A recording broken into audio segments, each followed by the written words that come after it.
Okay, I've officially lost my mind. There you go. It just feels like Scooby-Doo. There's fog all over the place in my neighborhood. But we've got some work to do now.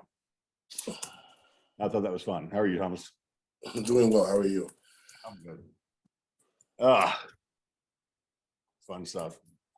Man, we are in the doldrums of December. There are 16 people online today. We're usually good for 80-ish. Well, Merry Christmas, everybody. But there you go. Thomas, you and I discussed yesterday three important topics that we're going to go over today in depth. And I'm not sure where we want to start yet, but I think, we got some work to do.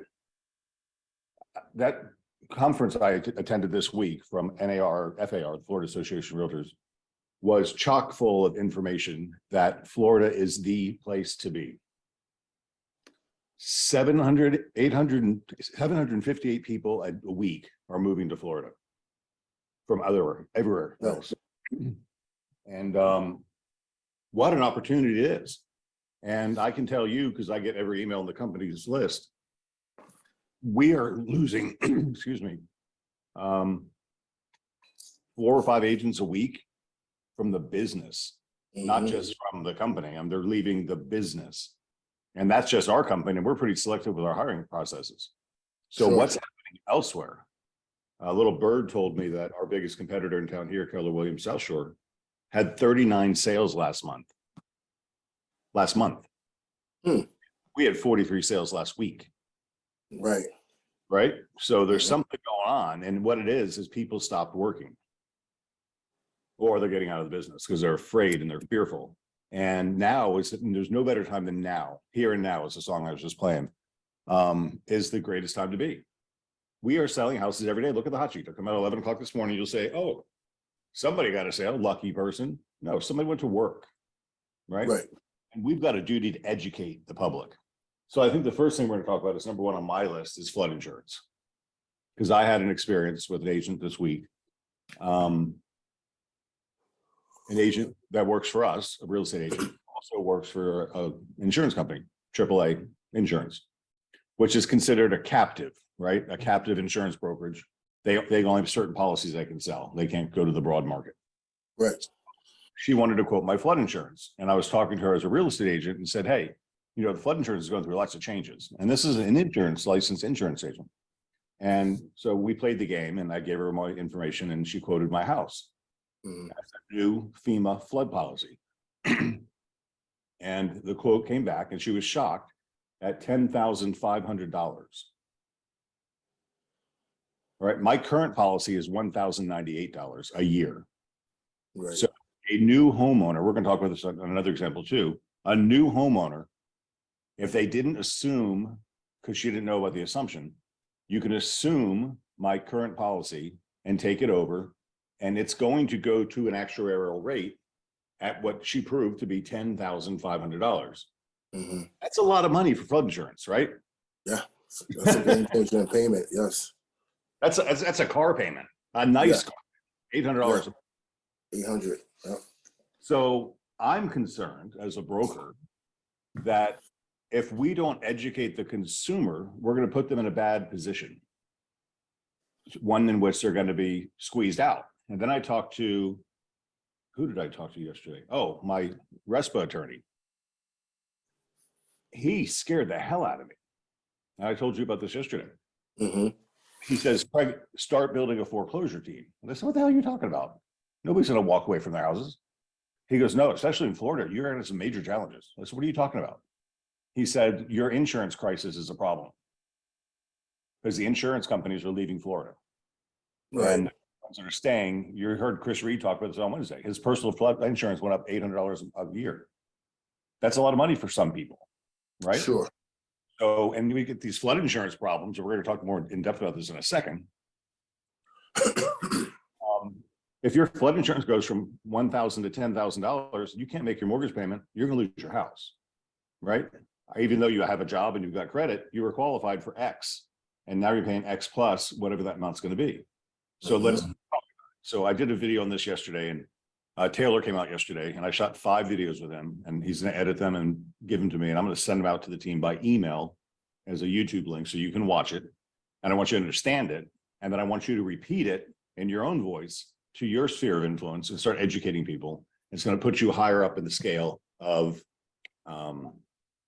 relevance to the consuming public. Right. So here's the deal. FEMA, the Federal Emergency Management Act, runs the National Flood Insurance Policy, NFIP, right? So that's the most of the flood insurance in the country is under that policy. And the system is bankrupt, flat out bankrupt. You know, you flood Louisiana and they spent all the money there and they're out of money. And there's too many hurricanes, too many disasters, and the flood claims are just too big. So they revamped the flood insurance policy and they call it Flood Rate 2.0. And this is big. You live on the water, I live on the water. Your condo association has a flood policy. We have a flood policy and we're going to be affected. So the big change in Flood Rate 2.0 is that they no longer use an elevation certificate to assert your risk. They're asserting your risk based on your proximity to water. Correct. The closer you are to the water, the more risk you have. And the maximum they can do is $12,000 a year as a maximum flood policy, which is a lot of money. It's $1,000 a month. $1,000 a month, right? Yeah, it'll kill you. So that's the deal. So they grandfathered in existing users and said, okay, you can have your current policy, but we're going to raise you 18% a year until you reach your actuarial rate. So I'm at $1,000. So next year I'll be at 1,120. And then I'll be at 1,300 and something, and then I'll go to 1,600, and I'll go to 1,800, I'll go to 2,000. And it's just going to keep going. It'll take me 15 years to get there, but it's going to get there. Do you think we should advise the consumer about this?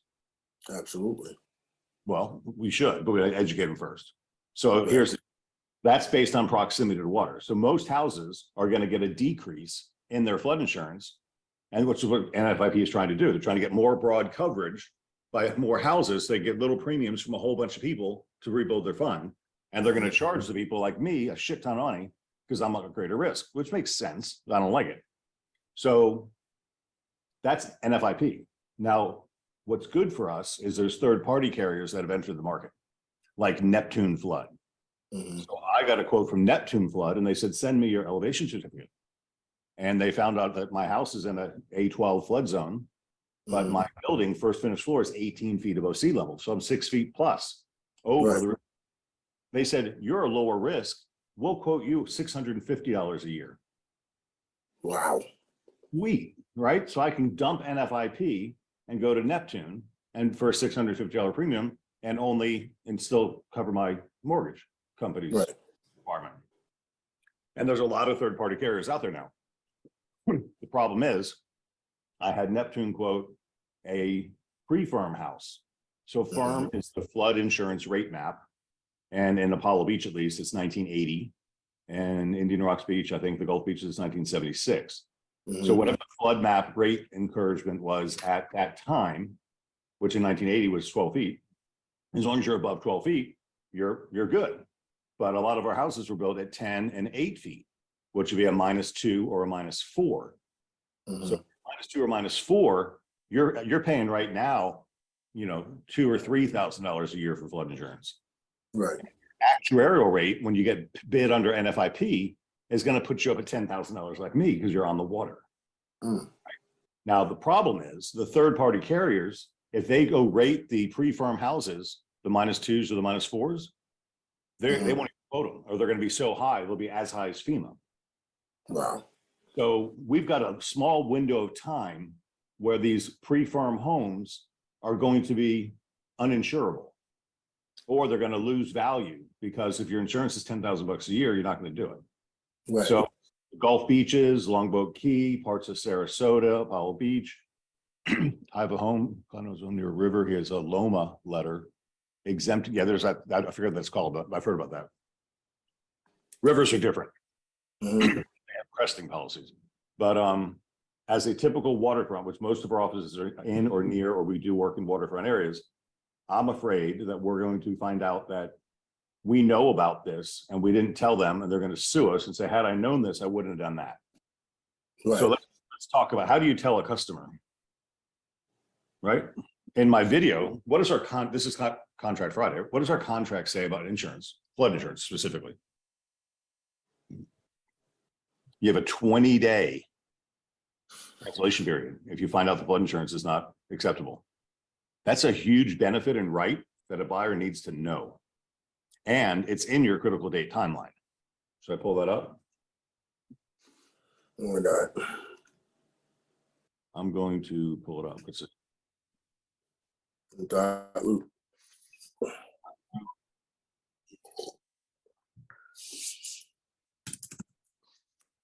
I don't like it. You should just log me in automatically. And no, it doesn't. All right, I'm going to share. What was it?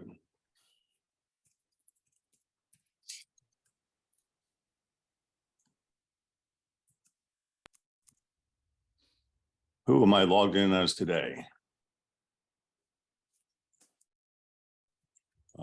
Go to templates. Let's go to all documents.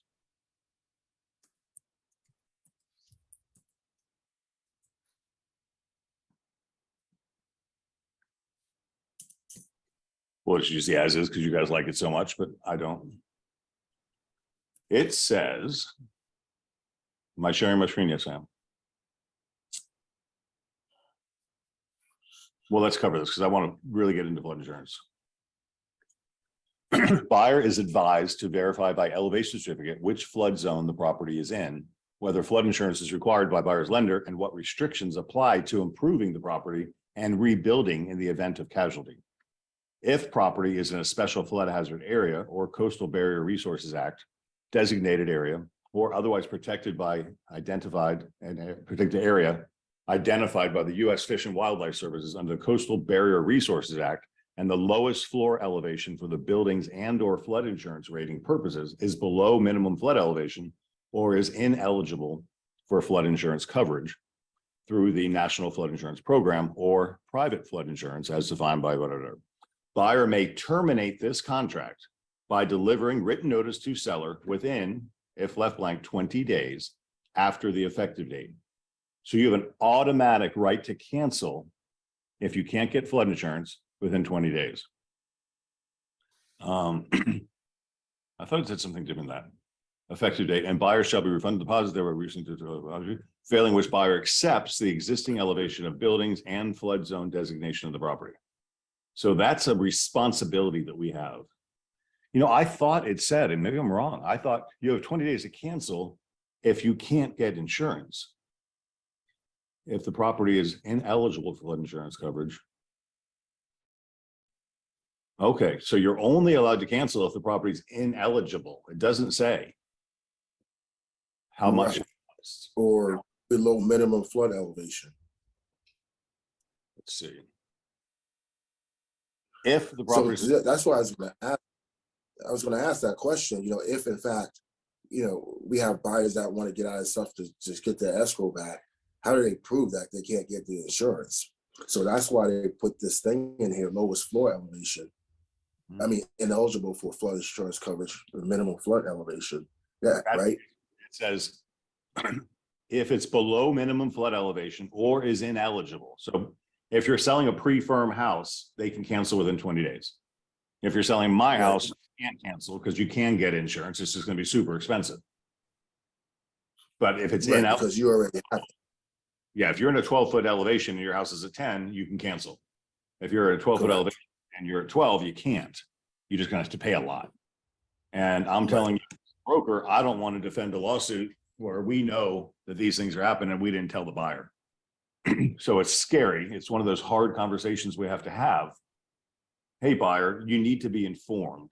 So let's find out. And then, you know, my brain, I go to the selling side because I'm a listing brain person and say, hey, seller, the buyer is going to figure this out. You're a pre-firm house. You're below flood insurance. Let's get quotes for a buyer and see what their insurance is going to be. And then you put it in your little pamphlet on the kitchen counter when they're showing the houses and they can see. So they're fully disclosed what they're getting themselves into. And you'll find out that if assume the seller's NFIP policy, they're going to have 10 or 15 years of relatively low insurance, but it's going to gradually increase over time. But then we need to find a third party carrier, and that's when you, and I don't care who you use, I really don't, but I personally like Florida Best Quote because they're a huge insurance company and they have all kinds of carriers to quote all kinds of different properties. So you get with a good agent there and get your listing quoted for flood if you're on the water, especially if you're. So Craig, if you assume someone's policy, and as you said, it's going to increase, is there a percentage that per year that it can cap out? 18%. 18%. Wow. Max 18%. So 1,000 goes to 1,180 next year, and then 1,180. Math in my head for 18% of 1,180, but basically 20%. So $200 a year. It's going to go up. Wow. Gradually over time until it gets to the what's called actuarial rate. Right. We got some questions here. It's so funny. I had to comment. Today's my mom's birthday, and Happy birthday. Hey, Mom. I've got this class. I've got a class at 10:30, and we got a staff party at 11. So I sent her a text this morning and said, "Happy birthday." Pretty insensitive, right? And she wrote me back and said, "Where's my video?"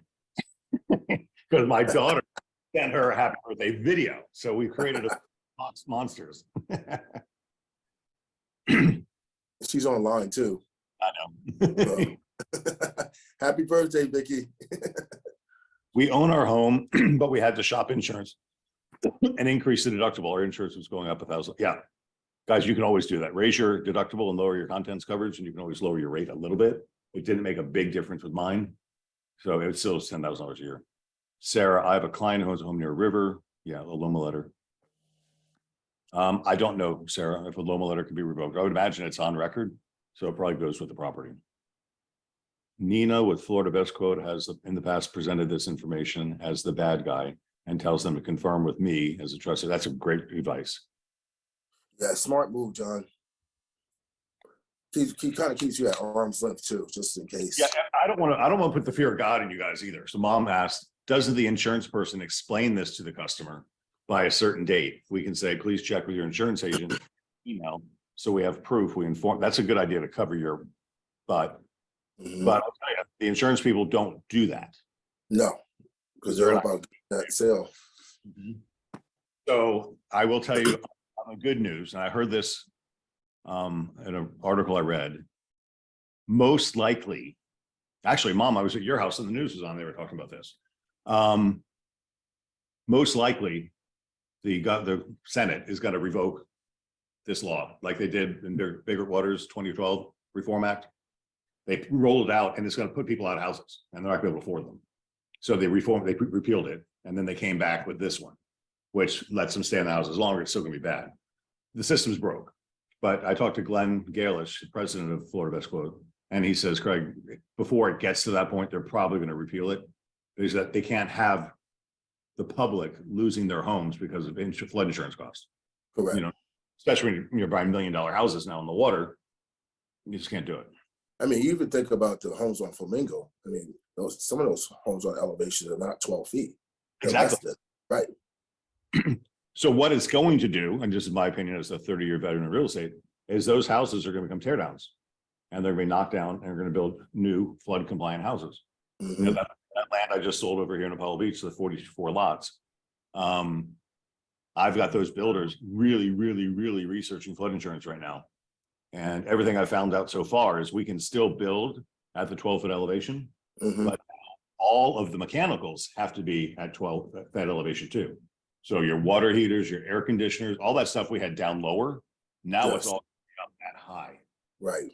We're going to go ahead and build those houses at 14 feet, probably minimum, and then go up from there. And I'm rooting for the garage underneath. So let me ask you something, because your home, I mean, it's like a 3-story home in some ways, right? Because the basement, right? So you said that your insurance company used your living quarters as to make your quote at the 18-foot, right? However, what happens if in fact your garage gets, because you have a living quarters down there, gets flooded? Would that cover it? I don't have living quarters down there. Okay. I stand corrected. Wrong house. Thanks for that. Lauren says define ineligible. What if a buyer cannot afford? That's the question. So what it says here is if it's below minimum flood elevation or it's ineligible. Ineligible would mean the insurance company says, I'm not going to insure it, but they will insure it. They're going to charge you an arm and a leg. So the key is if you're pre-firm before the flood insurance rate map date, you can cancel for whatever reason you want because you're below flood. Or if you're ineligible for some other reason, which I can't imagine what that would be. And please understand, you're gonna have to provide proof to the seller, which the seller already knows about the elevation, should know that. Well, it's our job. It's in the contract, so we're supposed to know.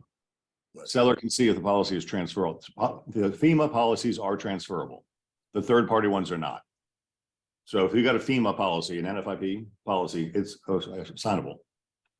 Seller can see as soon as we go under contract with a buyer, my reinsurance folks, good. Congratulations. Happy birthday, Vicky. Happy birthday, Vicky. Oh my goodness. Thank you. Yes, it transferred with the property. Perfect. Mom, you got a lot of happy birthdays on there. And John. Feel the love. Okay. Did we cover that enough? So I want you to, as a listing agent, talk to the seller about the requirements of their property. If it's pre-firm, you need to educate them that the buyer is going to figure out when they talk to the insurance company that it's under height elevation, and they're likely gonna have the right to cancel if they find out what the premium is going to be. And I think we need to direct them to an insurance person who says the truth. Look, this is what it is. Here's a quote from NFIP. If we assume the seller's policy, it's going to go up 18% a year. So just know that's coming. And if you're self-insured, you're fine. But if you need insurance, you need insurance. 3 new chats come in. All right. Do you think we cover that enough?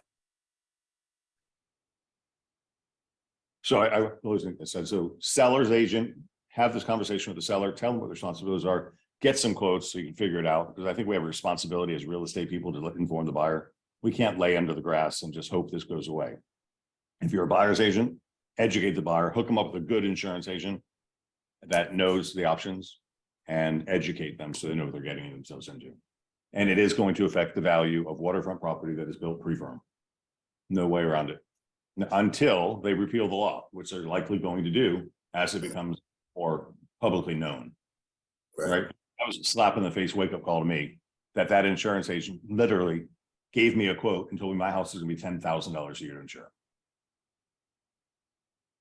And that's going to happen to your buyers too. So we're going to figure this stuff out. All right. So flood insurance, topic 1, we covered. Yep. We gotta do taxes or escrow. Let's do taxes first. So I've got a story, and I'll keep the parties anonymous, but I'm sharing my screen, right? Here's something you and I pulled up yesterday. Yes. And I know this property, it's in my neighborhood, and I just know the history. So back in 2008, which is when the market was crashing, right? This was a vacant lot, and the vacant lot taxes were $7,000 a year. Right? And then the market crashed in 2009, and the assessor reassesses all property values on January 1. So on January 1 of 2009, the market had crashed so far, they lowered the tax bill to $3,000 a year. And then in 2010, the value fell even further. So they lowered the tax assessment again. And then the market started to get better in 11, and they started raising it a little bit here and there. And then an investor bought the lot and built a spec home on it.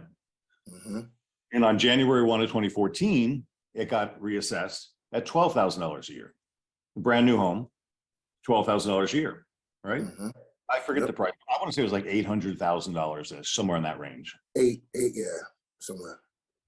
Somewhere in that range. So at $8,000, and then the person who bought it homesteaded it. So their cap, they couldn't appreciate more than 3% a year. So it went up a little bit, went down a little bit, went up a little bit, went up a little bit, went up a little bit, went up a little bit, went up a little bit, but it's been about $12,000 for the last 8 years because it was capped on the appreciation. Now this house recently sold for over $1 million, right? And the buyer who bought it on January 1 of 2022, it was owned by a new buyer, so it got reassessed at the new purchase price. And the new purchase price was in excess of $1 million. So the tax rate is about 20%, roughly, Hillsborough County. and Pinellas County too, and Manatee and Sarasota, basically. Manatee is a little less, like 17 or 18%, but about 20% roughly. So the new buyer looked at the MLS and said, oh, this is a great house. The tax is only $12,000 a year. That's good. And then wake up, 20,000 bucks. Smack in the face. So, and I talked about this, I don't care. It's my house. My tax bill is 8,000 bucks. And I did the same thing. I was down here, I was paying 15 or 12 and the market crashed and they dropped me down to like 6.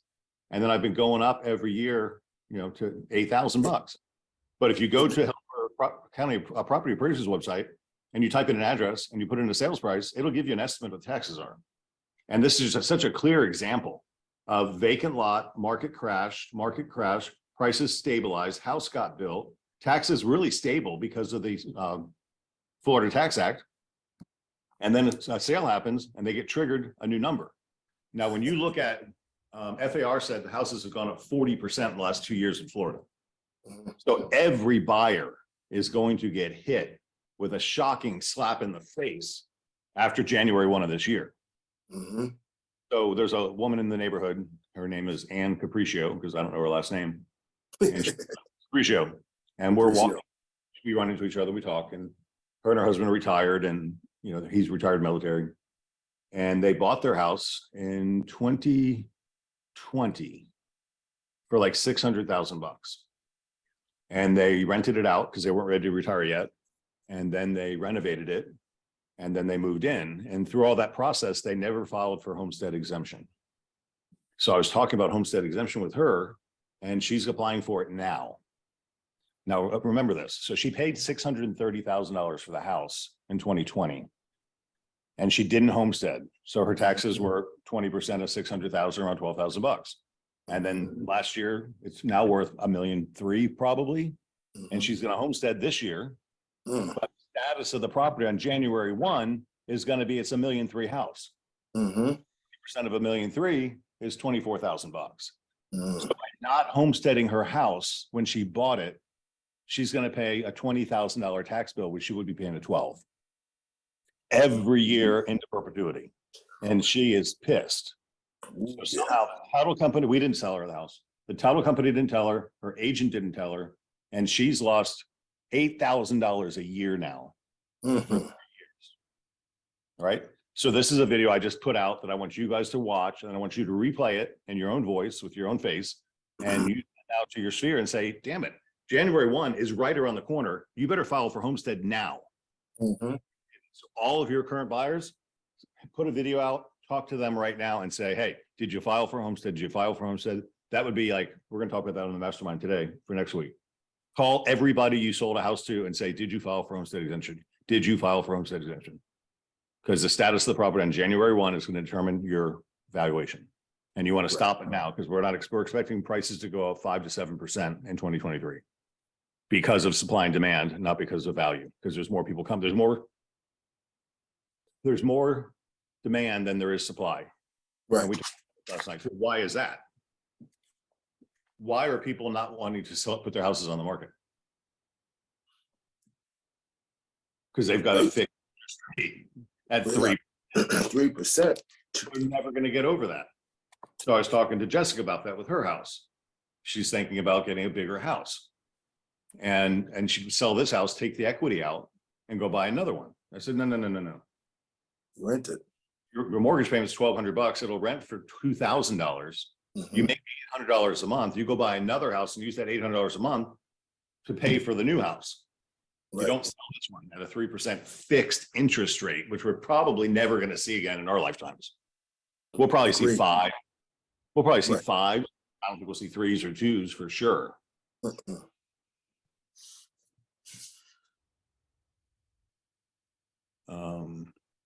Mike, my buyer client is interested in a Tampa property that a home was started with block construction, almost done.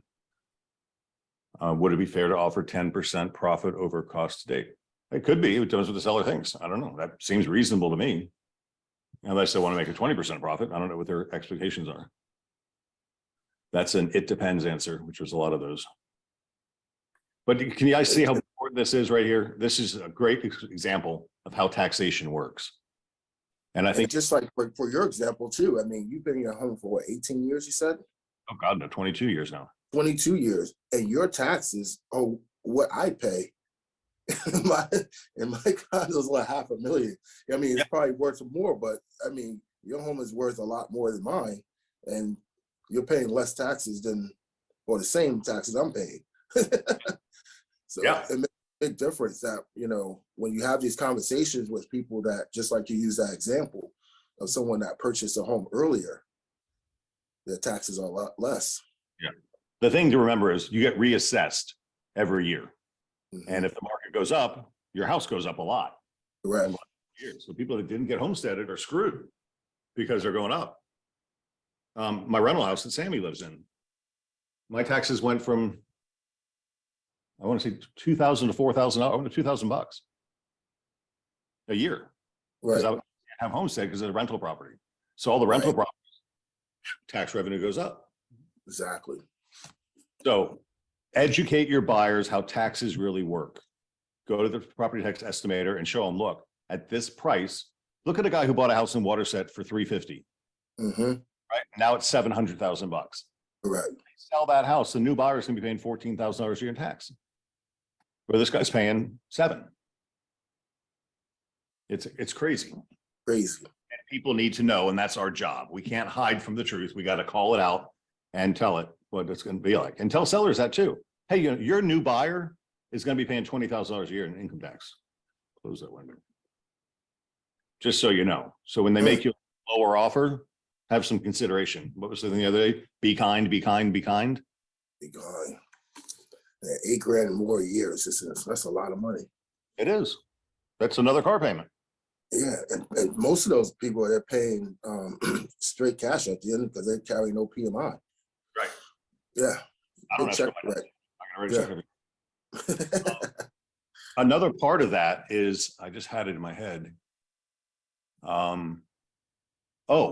If you are escrowing your taxes and the mortgage broker qualifies your buyer based on my tax rate, because that's all they know is true, it's $8,000 a year, and they only escrow for the $8,000. Then when the buyer gets their tax bill adjusted after the increase, the mortgage company is going to make them reconcile their escrow account, and they're going to collect twice as much because they got to rebuild the fund. They got to fund the shortage, and then they got to pay to rebuild it. So many times the buyers can be put into double escrow payments to get their account caught up. And if they can't afford it, guess what? Lose their home. Bye-bye. Bye-bye. So it's really important too, as a good agent, to make sure the lender is escrowing the right amount of money if they don't have extra resources. Because if you're a normal buyer and you don't have a whole bunch of cash and you get hit with an extra $500 a month in escrow payments, you're screwed and you're going to lose your house. And we have to tell them. Absolutely. And also too, you know, sometimes the lender will send them an escrow check, let the buyers know that don't take it because that cushion is going to be needed with the adjustment in the taxes. Yep. Especially on new construction, you see a lot more. Yeah, you're paying tax bills based on the vacant land cost. Correct. For the year of ownership, which is really nice. But if your loan officer doesn't escrow enough money to what the taxes will likely be, you're going to get slapped again. So that's another. Yes. So please understand how taxes work, and it's important. And you just use that other example too with your daughter, you know, renting out the place. And I just remember how you were saying that, you know, she's going to move her homestead to her primary because that's the only way you could use it, right? And her taxes are going to go up, so she needs to take that in consideration with that rent. Yes. Right.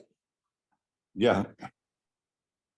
The value of a real estate agent who knows their shit, right? That's what we got to talk about. We got to talk about it.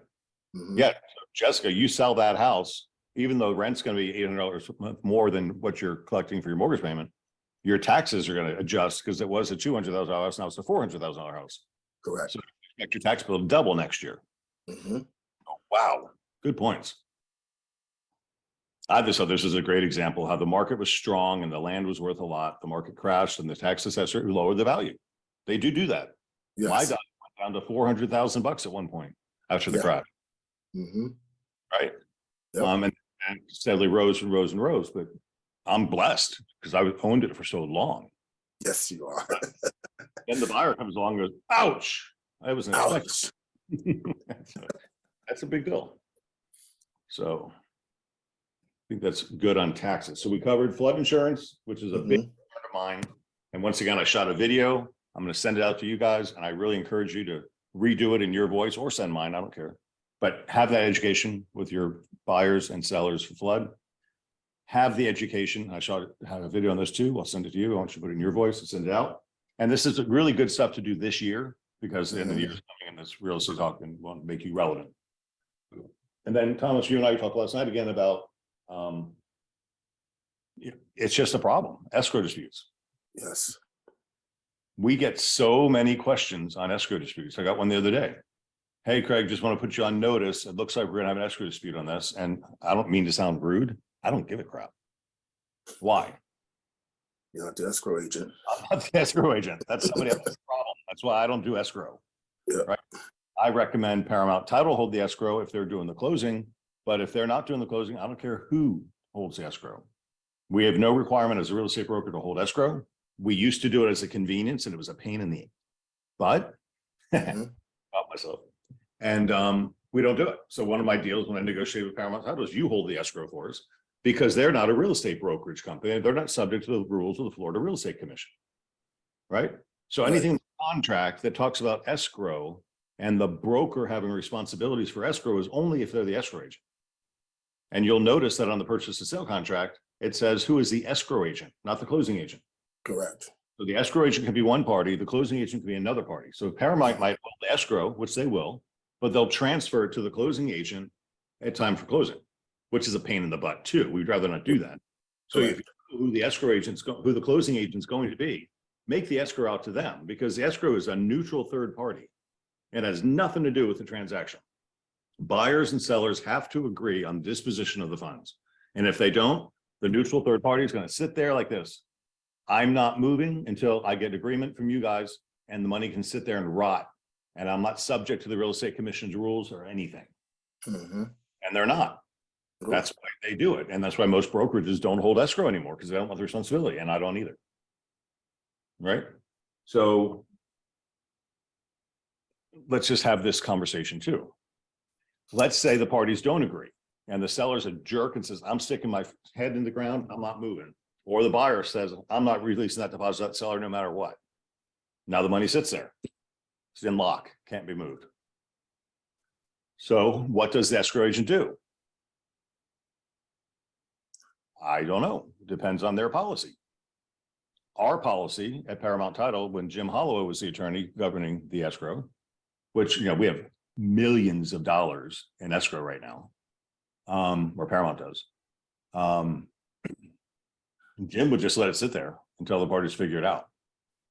And then if the parties don't figure it out, they can file for a lawsuit, right?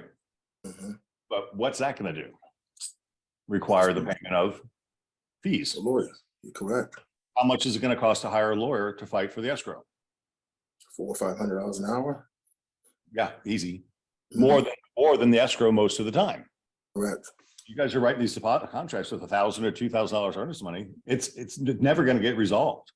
It costs too much to fight it than it's worth. You can spend $4,000 to win $2,000 back. No, exactly. Not going to do it. So you have to have that conversation with the buyer too. I know this is a day of hard conversations about taxes, hard conversations about insurance, and hard conversations about escrow. Get back. The best thing you can do is split the baby. Correct. Right? You got $1,000 deposit and they don't agree, give $500 to each. We're entitled to half of the retained deposit anyway. I'll waive it. I don't. It's not worth it. Yep. Right. So let's talk about how do you get a deposit when you're writing an offer? What's the importance of a deposit? Well, number one, it's going to show that you have good faith. You're showing good faith, right? I also believe that depending on the amount or the type of loan, you should try to collect some of that up front. One half of it maybe before inspection and the second half after inspection, and let the buyers know that all of it's sitting in escrow at title, so you don't have to bring that additional closing costs just to the table, and that's it. Because the more money that you have, the more solid that deal's going to remain versus, like you said, $1,000 or a couple of grand. People are going to walk away from those things now easily. I think the deposit is really a negotiation strategy. Mm-hmm. If you're the seller and I'm your agent and I've got two offers, here's an offer for $400,000 full price with $1,000 deposit. And here's an offer for $400,000 full price with a $10,000 deposit. Right. Which one are you going to take?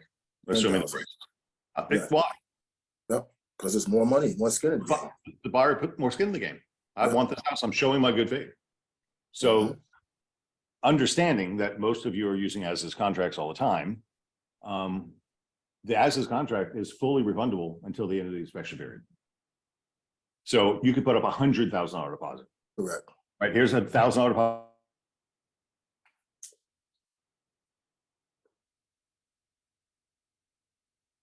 You froze. Craig. Are you there, Craig?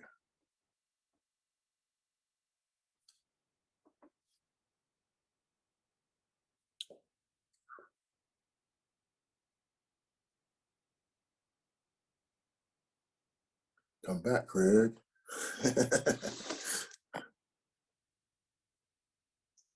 Earth to Craig.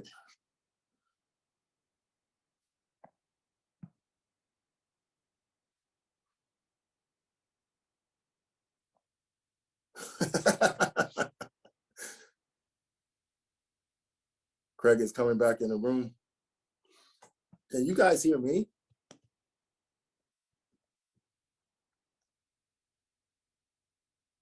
So I guess what Craig was talking about, just collecting more of the escrow up front or higher, using it as a negotiation tool, right? I think Craig has to come back in because he actually is the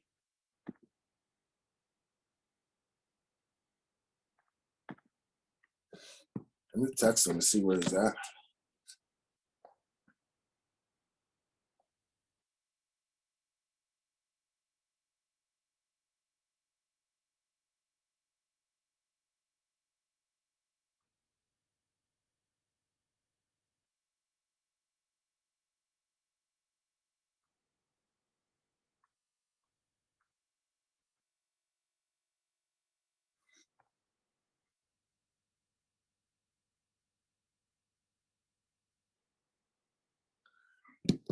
Also, just using a second escrow after the inspection period is best because the inspection has already been done.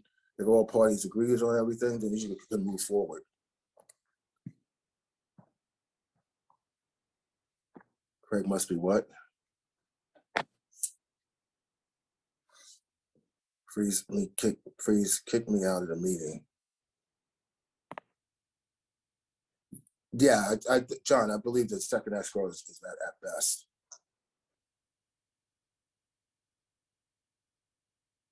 All right, so Craig lost Wi-Fi. So guys, listen, this is the weekend. Go out there, kick some butt, have some fun. Thank you all who attended, and we'll chat later. Okay, wait. Hold up. Craig is back. Take it off mute.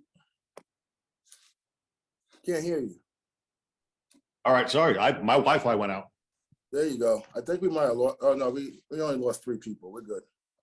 No, I was talking to you and you froze, and then my computer just went Wi-Fi. I lost Wi-Fi. I looked at my then you froze. Yeah.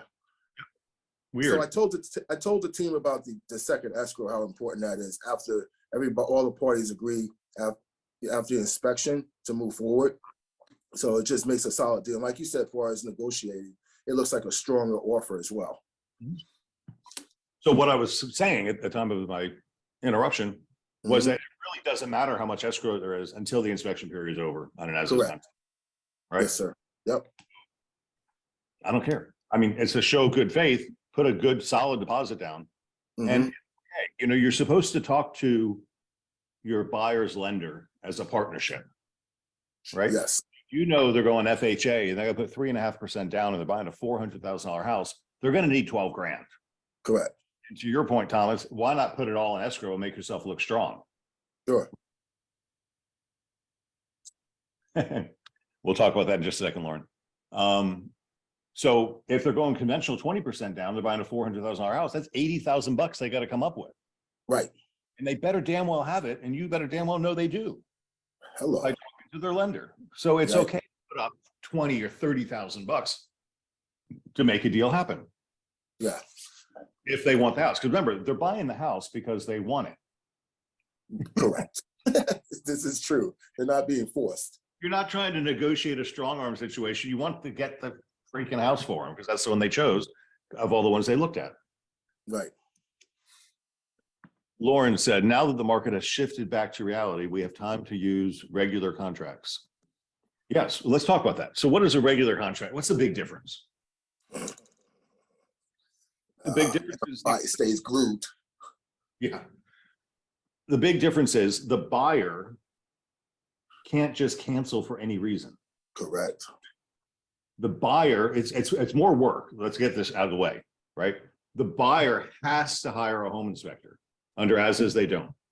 The home inspector inspects the house, and then any warranted items that are not in working condition, the seller is obligated to get bids to make them good, to repair them. And if the cost of repair is greater than the repair limits, then either party can pay the difference or cancel.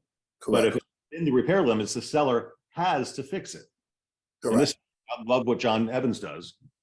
He does the certified pre-loved homes. So we get the inspections done up front, tell the seller what the problems are. The seller can fix them if they want to by themselves. But after the contract's done, you got to hire a licensed contractor to do Correct. work. Yes, So sir. much more regimented flow, but we can mitigate the work effort by doing it up front. Correct. So Brandon Engel from Survey Eagle Home Inspectors, he's doing a lesser version of a seller inspection. I think $200 up front and $100 at closing. And he'll do the pre-loved inspection before you put the house on the market.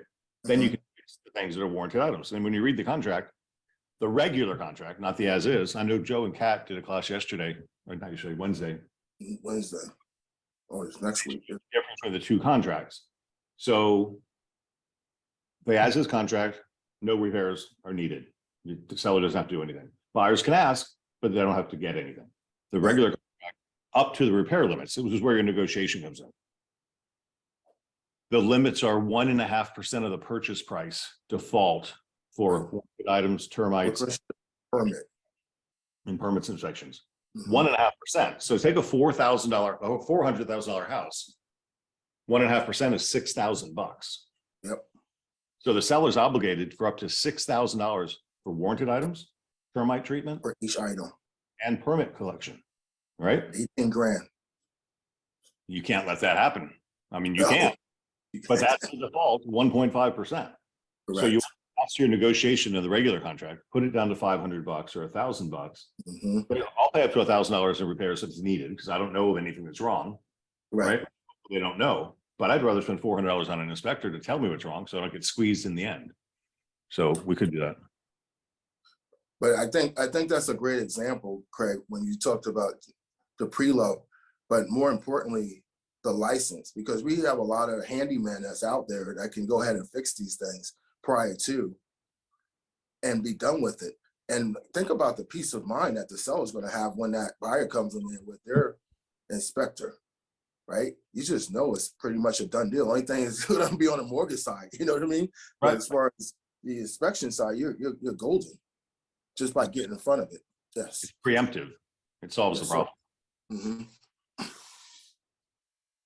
As is, John said, I've put in repairs required for the lending only. Yeah. But once again, John, you know, we should have known about those repairs before. We probably were not the listing agent, so you have the buyer, of course. But the listing agent didn't do, in my opinion, what their job is and identify problems. There would be lender problems, you know? Right. Like VA especially. You know, VA can be very picky on their condition because they want the veteran's home in good condition. Yeah. So if the eaves and the soffits are dinged, they want that fixed. And what's the golden rule? He who has the gold makes the rules. I got the money. You want my money. I want the soffit fixed. But it's not a warranted item. I don't care. I want it fixed. Yep. And my veteran can't pay for it. Exactly.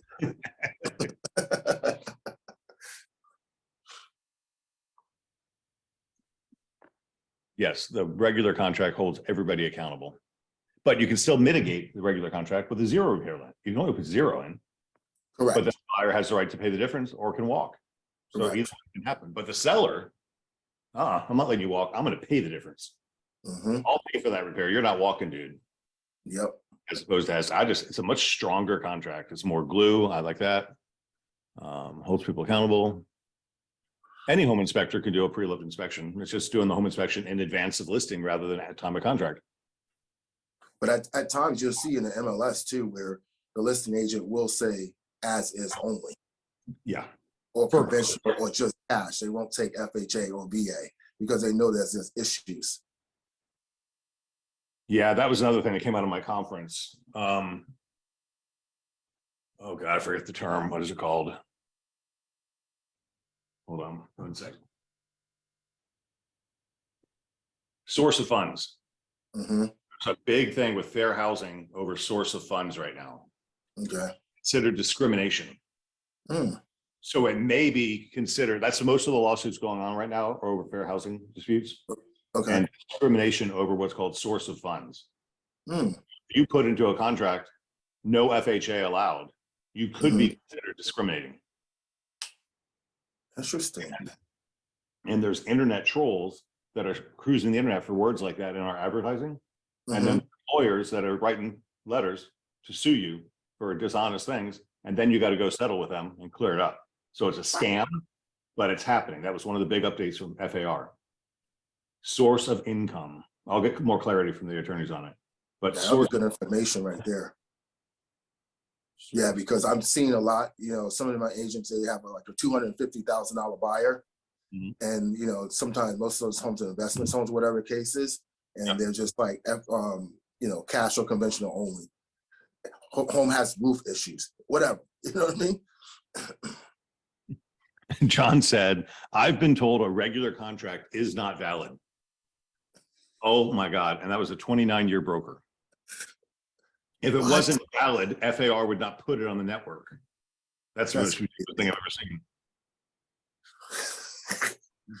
seen. Things you hear people say these days. Mike, Brandon Engel with Survey Eagle Home Inspector said he'll go anywhere our company goes. So I can vouch for him. He's a good guy. But other than that, there are a dime a dozen home inspectors everywhere. Yeah, Mike, that's another point. No pre-approved lender letter. You can almost be considered I'm gonna get a legal update on that.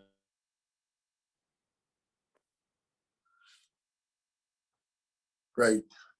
You froze. Everybody clap their hands, freeze.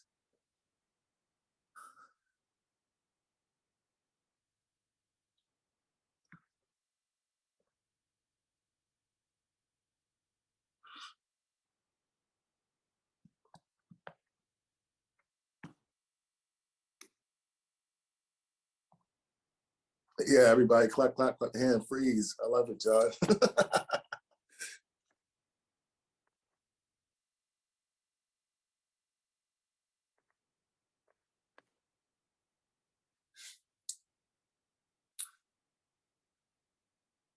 All right, team, here we go. Craig is gone.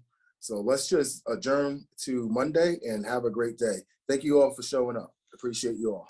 Take care. Bye.